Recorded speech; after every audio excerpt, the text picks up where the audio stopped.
Magandang umaga po sa inyong lahat. Tayo po ay manalangin at ipanalangin natin ang mga may karamdaman. Sundan po natin ang panalangin ito. Panginoong Diyos na makapangyarihan, sa oras na ito kami ay lumalapit sa iyong trono ng biyaya, may pagtitiwala sa kapangyarihan na nasa banal na pangalan ni Jesus. Ikaw ang Diyos na nagpapagaling, ang Diyos na nagbabalik loob, ang Diyos na nagbabago ng mga sakit tungo sa mga patotoo ng mga himala. Ama, may mga tao ngayon na nagdurusa sa kanilang mga katawan, may mga karamdaman na tumagal na ng mga araw, buwan at maging taon. Alam mo ang bigat na pasan ng bawat isa. At dahil dito itinataas namin ang panalangin ito. Humihiling, nagsusumamo at nananampalataya na ang Panginoon ay may kapangyarihang baguhin ang kasaysayan sa mismong sandaling ito. O Diyos na pinagpala, alam namin na ang mga pisikal na sakit ay madalas kumakain hindi lamang ng katawan, kundi pati ng kaluluwa. Ilan ang napupunta sa bingit ng kawalan ng pag-asa, parang sinasakal ng sariling mga limitasyon. Ngunit sinasabi ng iyong salita na ang iyong mga pangarap ay kailanman hindi mamamata. Ang pinipigil ng kaaway ay itinakda mo na para sa tagumpay. Ngayon idinedeklara namin na sa pangalan ni Jesus, lahat ng tumatawag ng may pananampalataya ay tatanggap ng mapaghimalang haplos ng iyong makapangyarihang minamahal na Ama. Marami ang nakikinig ngayon na maaaring nasa kalagayan ni Jose sa itinapon sa balon, sugatan, pinanghihinaan ng loob at nawalan ng lakas upang muling mangat. Ngunit kahit subukan ng tao na ibaon ang aming mga pag-asa, ikaw ay Diyos na bumabangon, nag-aalis mula sa dilim at nagbibigay ng bagong pananaw. Walang sakit na hindi mo kayang pagalingin. Walang sugat na hindi mo kayang ayusin. Walang luha na hindi mo na. Ang panalangin ito ay umaakyat gaya ng mabangong insenso sa iyong dambana. At kami ay nananalig na ang langit ay kumikilos pabor sa mga naghahanap ng iyong mukha. Maluwalhating Diyos, alam namin na sa iyong presensya ang karamdaman ay nawawalan ng lakas. Kapag ang iyong Espiritu Santo ay humihinga sa amin, maging ang mga tuyong buto ay muling nabubuhay. Kung paanong pinalago ng Panginoon ang buhay mula sa alabok, hinihiling namin ngayon, hipan mo ang buhay sa mga pagod na katawan, hipan mo ang pag-asa sa mga bigong puso, hipan mo ang kagalingan sa mga buhay na ngayoy nagtitiwala sa iyo, maging sakit sa mga kasukasuan, maging sakit na autoimmune, maging nakakatakot na diagnosis ng doktor, itinataas ka namin sa lahat ng kasamaan sapagkat sa pangalan ni Jesus ay may kapangyarihan ng pagbabago at kagalingan. Diyos ng walang hanggang kapangyarihan, kahit nililimitahan ng mga manggagamot ang posibilidad ng tao, ikaw ang manggagamot ng mga manggagamot, siya na hindi nakakakilala ng imposible. Ang tinatawag ng tao na walang lunas ay tinatawag mong patotoo. Kung saan walang sagot ang agham, ang iyong Espiritu Santo ang nagpapakita ng daan. Ngayon ay nananalangin kami laban sa mga bukol, laban sa pamamaga, laban sa mga malalang sakit, at idinedeklara namin ang dugo ni Jesus ang bumabalot sa bawat karamdaman, nagdadala ng bagong pag-asa sa pusong nagdurusa. O Amang walang hanggan, ang sakit ay hindi mas malaki kaysa sa iyong pag-ibig. Ang pisikal na paghihirap ay hindi kayang burahin ang eternal na mga pangako na iyong ipinahayag sa bawat mahal mong anak. Kaya naman, idinedeklara namin sa panalangin ito, hindi kami susuko, hindi titigil sa pananampalataya, hindi titigil sa pakikipaglaban, hindi titigil sa pagsamba, sapagkat alam namin na sa gitna ng sakit, ipinapakita mo ang iyong kaluwalhatian at ang mananatiling matatag ay makakakita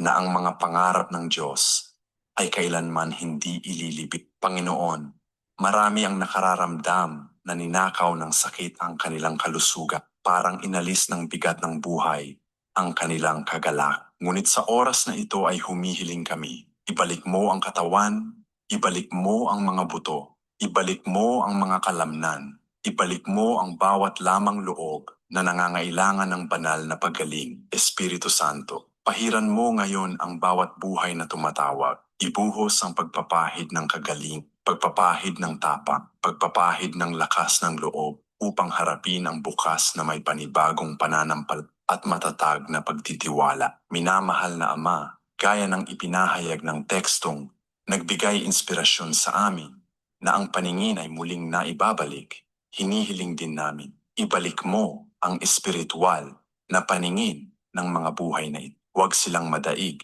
ng mga nakikitang sakit sa katawan, kundi ituon ang kanilang mga mata sa iyo, ang may akda at tagatapos ng pananampalataya. Tulungan mo ang bawat tao na makita higit pa sa sakit, higit sa diagnosis, higit pa sa pansamantalang kirot, upang masilayan ang iyong kapangyarihan na kumikilos sa lahat ng larangan. O Panginoon, tanggapin mo ngayon ang pagdaing ng mga ina na umiiyak dahil sa kanilang mga anak na may karamdaman, ng mga ama na may dalang mga lihim na sakit, ng matatandang nagdurusa ng tahimik, ng mga kabataang humaharap sa mga bihirang karamdam. Kilala mo silang lahat sa pangalan.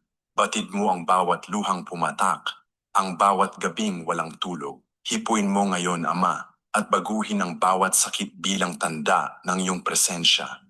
Kung saan may daing, magkaroon ng bagong awit.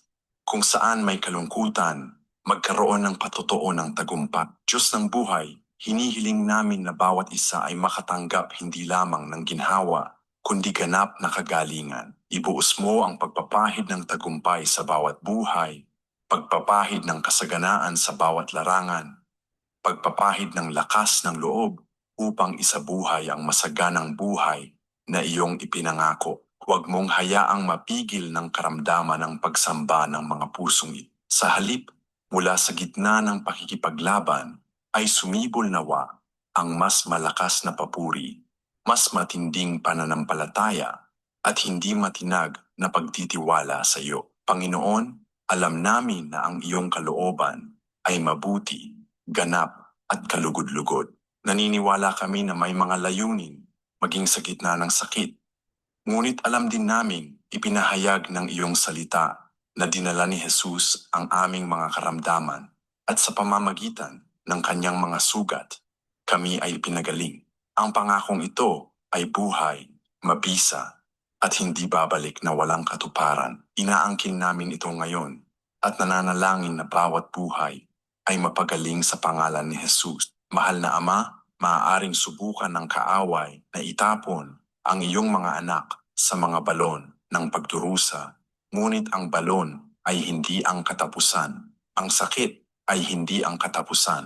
Ang kirot ay hindi ang katapusan. Sapagkat ang huling salita ay mula sa Panginoon at itinakda ng Panginoon ang buhay, kalusugan, tagumpay at pagbabalik loob. Diyos na walang hanggan, buksan mo ang mga pintuan ng iyong awa at ipadala ang iyong mga himala ngayon sa bawat taong nakikiisa sa panalangin ito ng may pananampalataya. Panginoon, iniaalay namin ang panalangin ito sa iyong dambana. Tiyak na hindi kami nagsasalita sa hangin, kundi sa buhay na Diyos na nakikinig, tumutugon at kumikilos. Ikaw ang Diyos na nagmamalasakit sa bawat detalye ng aming buhay. Hindi ka nananatiling walang pakialam sa kirot ng iyong mga anak. Sa halip, ikaw ang amang naawa, ang Diyos na yumuyuko, ang Panginoong kumikilos para sa mga buong pusong naghahanap sa iyo. Minamahal na Ama, naway bawat isa ay makatanggap ngayon ng iyong presensyang sumasaklaw sa katawan, kaluluwa at espiritu. Naway madama nila ang kagaanan ng iyong haplo, maranasan nila ang kapayapaang hindi masukat, mapanibago sila ng pagpapahid ng kagalingan at tagumpay. Idinideklara namin na ito ay panahon ng kagalingan, panahon ng panibagong sigla, panahon ng bagong simula para sa lahat na sa pamamagitan ng pananampalataya ay tumatawag sa makapangyarihang pangalan ni Hesukristo. Panginoon, sa panalangin ito, kami ay namamagitan lalo na para sa mga nagdurusa sa katahimikan, yaong hindi nakakatagpo ng kaaliwan sa mga salita ng tao, yaong nawala na ng pag-asa sa mga gamutan ng medisina. Ikaw, O Diyos, nakakakita ng hindi nakikita ng sinuman. Alam mo ang bawat daing, bawat luha na pumatak sa unan. At dahil dito, hinihiling namin na ang iyong presensya ay mahayag ngayon sa isang nahahawakan na paraan, bumabalot sa bawat buhay ng balsamo, ng kagalingan at kaaliwan. Diyos na walang hanggan at maluwalhati, hinihiling namin para sa mga humaharap sa sakit sa mga buto, sa mga kalamnan, sa mga kasukasuan, para sa mga may dalang pagsusuri ng mga karamdamang lumalala at ayon sa tao ay walang lunat. Ipinahahayag namin na ang kapangyarihang bumuhay kay Jesus mula sa mga patay ay siya ring kapangyarihang dumadaloy ngayon sa bawat may sakit na katawan. Ang kapangyarihang ito ay hindi nalilimitahan ng panahon, ng mga hadlang o ng mga ulat pang medisina. Ito ay walang hanggan, makapangyarihan at sapat upang gumawa ng mga himala sa araw na ito. Amang mapagmahal, isugo mo sa amin ang pagpapahid ng paggaling at pagpapanumbalik. Loobin mo na ang bawat may sakit na selula ay muling malikha, na ang dugo ay dumaloy na may kalusugan, na ang mga ugat ay tumanggap ng lakas, na ang mga laman loob ay mapanibago sa hininga ng iyong espiritu. Naway maramdaman ng bawat isa na nananalangin kasama namin ang makapangyarihang presensya ng isang Diyos na kailanman ay hindi nabibigo, na nagmamalasakit, na umaalalay at patuloy na gumagawa ng mga himala sa ating kapanahon. Panginoon ng buhay, huwag mong hayaang manaig ang takot ng karamdaman sa mga puso. Marami ang nabubuhay bilang bihag ng mga ulat ng medisina na tila mga bilanggo ng mga salitang nagbibigay hatol ng kamatayan. Ngunit ang iyong salita ang siyang huli at tiyak. At ito ang nagbibigay sa amin ng buhay, kalusugan at pagpapanumbalik kay Hesukristo. Dahil dito aming itinataboy ang bawat espiritu ng takot at aming ipinahahayag ang pananampalataya, pagtitiwala at katapangan sa harap ng karamdaman. Panginoon, naway ang bawat tao ngayon ay bumangon espiritual sa pananampalataya na nagbabalik. Tinatanggap ko ang aking kagalingan, inaangkin ko ang tagumpay. Ako'y higit pa sa mananagumpay kay Hesukristo. Naway ang pahayag na ito ay hindi lamang maging mga salita, kundi maging isang tunay, nakikita at makapangyarihang katotohanan na magbabago sa kalusugan, sa buhay, at sa buong kasaysayan ng bawat namamagitan sa panalangin ito. At sa gayon kami nananalangin, nagtitiwala sa iyo, Panginoon, sapagkat ang kaluwalhatian, karangalan at kapangyarihan ay sa iyo lamang. Itinataas namin ang aming mga kamay sa pagsamba at idinideklara na ang kagalingan ay naibigay na, ang mga himala ay nagaganap at ang mga sakit ay inaalis.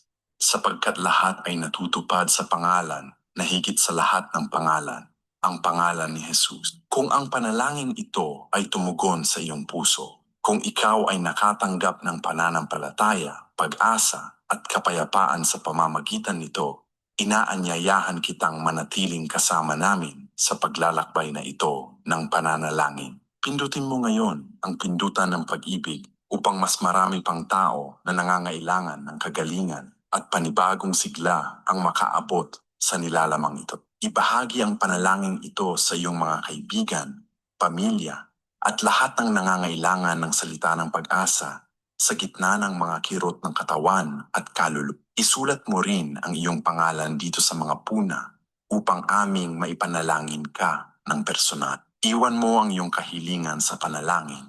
Ibahagi at totoo at ipahayag sa pananampalataya ang bagay na sinimulan ng gawin ng sa iyong. Ang iyong pakikibahagi ay nagpapalakas sa ugnayan na ito ng pananampalataya at nagpapatibay ng libu-libong buhay. Maging kasama namin palagi, manatiling matatag sa kanal na ito ng pananalangin, sapagkat patuloy kaming tatawag, mamamagitan at magpapahayag na kay Kristo ay may kagalingan, buhay at tagumpay. Sa pangalan ni Jesus.